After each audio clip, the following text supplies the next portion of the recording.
नमस्कार, मराठी इन्फॉर्मेशनमध्ये आपले स्वागत आहे। राज्य सरकार अक्षय तृतीयेला महिलांच्या खात्यात एप्रिल महिन्याचे 1500 रुपये पाठवणार असल्याची माहिती आहे। याच दरम्यान काही महिलांना मुख्यमंत्री माझी लाडकी बहीण योजनेतून केवळ 500 रुपये दिले जातील अशी बातमी पुढे आली आहे।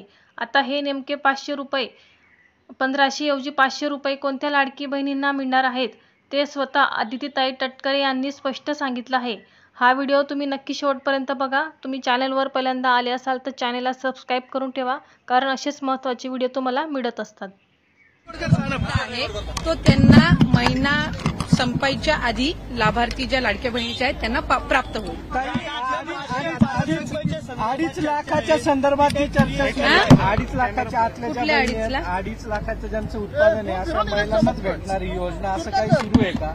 तुम्ही मला वाटतंय सुरुवातीपासून ह्या योजनेच्या संदर्भामध्ये फार गैरसमज हे करून घेतलेले आहेत। आपण जर ओरिजिनल GR वाचला तर आम्ही 10 वेळा हे आतापर्यंत बोललेलो आहोत आणि जे अर्ज आहेत ना जून महिन्यापासून आलेले का जुलै महिन्यापासून त्याच्यातच ज्या 2.5 लाखाच्या कमी उत्पन्नाचे आहेत त्यांनाच हा लाभ मिळणार।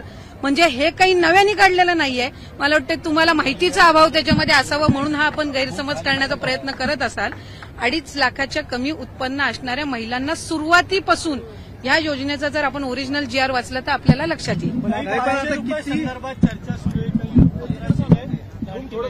मी आपल्याला तेच सांगितलं की आपण जर लाडकी बहीण योजनेचा जर शासन निर्णय आपण वाचला जो आम्ही निर्गमित केलेला आहे, जो काही ओरिजिनल जो GR आहे त्यामध्ये ज्या महिला या इतर योजनांचा लाभ घेत आहेत, म्हणजे उदाहरणार्थ संजय गांधी निराधार योजना आहे तर त्यांना 1500चा लाभ हा संजय गांधी निराधार योजनेमधनं मिळतोय, तर तसाही त्या लाडकी बहीणमध्ये त्या पात्र लाभार्थी नाही आहेत।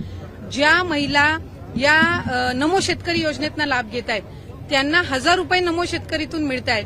किमान 1500चा लाभ हा शासनाच्या योजनांमधून त्यांना मिळावा हा दृष्टिकोन आहे। त्याच्यामुळे 1000 रुपये त्यांना नमो शेतकरी मधून मिळत आहेत आणि 500 त्यांना लाडकी बहीण मधून मिळतात आणि याच्यामध्ये काही नवीन नाहीये। हे जे शासन निर्णय जे ओरिजिनल निर्गमित केलेले आहेत त्यानुसारच आहेत। फक्त कुठं ना कुठं तरी विरोधक असतील किंवा काही विविध जे काही आर्टिकल्स असे आले की मग सगळ्यांना असं वाटतं की हे काही नव्याने केलेलं आहे।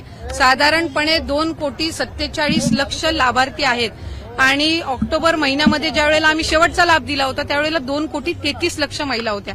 त्याच्यामुळे कुठेही कुचराई ही योजना राबवताना होत नाहीये आणि ज्या पात्र महिला आहेत त्यांना लाभ हा व्यवस्थित पद्धतीने